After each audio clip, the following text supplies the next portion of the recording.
Here's a little look. I just got this Ruiot exhibit gel. As I unbox it right here, I thought I'd just do it on camera so you can see everything that you get. I know I like those kinds of videos. Got a little instruction card right here. From what I could tell, it should be pretty easy to use. Comes in with some foam to keep it nice and protected, so good packaging. Here's a look at the gel itself. Crack it open.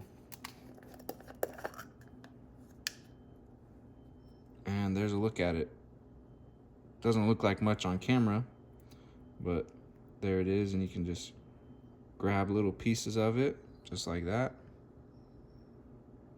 And then you've got some nice clear putty right there. So that's how that works. There's what it looks like. You can stretch it, mold it, roll it, whatever you want to do with it, but easy to break apart into smaller pieces, make bigger pieces. There's a look at this exhibit gel.